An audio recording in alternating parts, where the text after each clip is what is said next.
Long years ago, we made a tryst with destiny, and now the time comes when we shall redeem our pledge, not wholly or in full measure, but very substantially. At the stroke of the midnight hour, when the world sleeps, India will awake to life and freedom. On the midnight of 14th August 1947, when India was awoke to its freedom and our first Prime Minister, Pandit Jawaharlal Nehru, made his famous Tryst with Destiny speech, the whole country was celebrating the night with enthusiasm and happiness. We all know this side of the midnight hours of our independence. But there is something which the walls of Pandit Nehru's house know. Hello, I am your host Amina Ansari and I welcome you all to the second episode of our Politics and Politicians.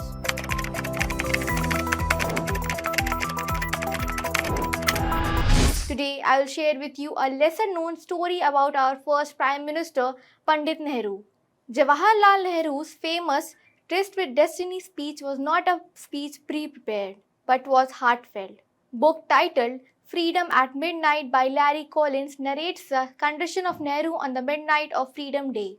Let's begin this story. On the night of 14th August 1947, Pandit Nehru's telephone rings.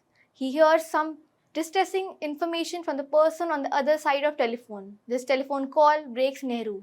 In his study room, Nehru was shouting on the telephone to make himself heard over the bad line. Indira Gandhi was in another room, waiting for her father Pandit Nehru to come for dinner. She could hear her father screaming and shouting over the telephone call. When Pandit Nehru came out, Indira Gandhi gasped seeing her father's condition. Pandit Nehru slumped. His face was pale. He wasn't able to speak properly. Nehru was holding his head in his hands. He was broken from within. His eyes were filled with tears. Nehru was crying. He was crying on the night of 14th August 1947. This telephone call was from Lahore. Lahore was burning and it was Nehru's favorite city. People in Lahore were going mad from thirst as the water supply in Lahore was cut off. Nehru looked at his daughter Indira and whispered, "How am I going to talk tonight? How am I going to pretend there's joy in my heart for India's independence when I know Lahore, our beautiful Lahore, is burning?" Nehru, before his speech on the midnight of 14th August, was completely broken after he got to know about the conditions of Lahore.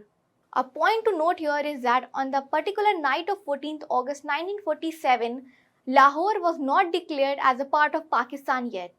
It was unclear if Lahore was part of India or Pakistan up until 17th August 1947. After this call, Nehru neither had the time nor the inclination to write his speech. The words in his speech, Tryst with Destiny, were heartfelt. After his speech, he tells his sister that the words in his speech came welling up. He hardly was aware what he was saying. Nehru's mind was only able to conceive the awful picture of Lahore in flames. After losing Lahore, Nehru wanted to give birth to another city like Lahore on the Indian mainland. Nehru envisioned Chandigarh as the new capital of Punjab. It was decided by Nehru that a planned city, Chandigarh, would be built about 240 kilometers from national capital Delhi. Nehru laid the founding principles of the new city, Chandigarh. Nehru said, "Let this be new town, symbolic of freedom of India by traditions of past, and expression of the nation's faith in the future." Chandigarh was the city of Nehru's vision. This is how Chandigarh was born. This was the story from the life of our first Prime Minister Pandit Nehru. His famous speech on the midnight of Freedom Day was a speech unprepared, a speech straight out from his heart. I hope you liked listening to the story. I hope you liked our second episode of Politics and Politicians. We will bring to you more unheard stories of politicians. Till then, keep watching SW News English. Stay ahead with our cutting edge news app. Instantly access the latest shorts in just 1 minute and breaking news in just 50 words. Download now for a smarter, faster news experience.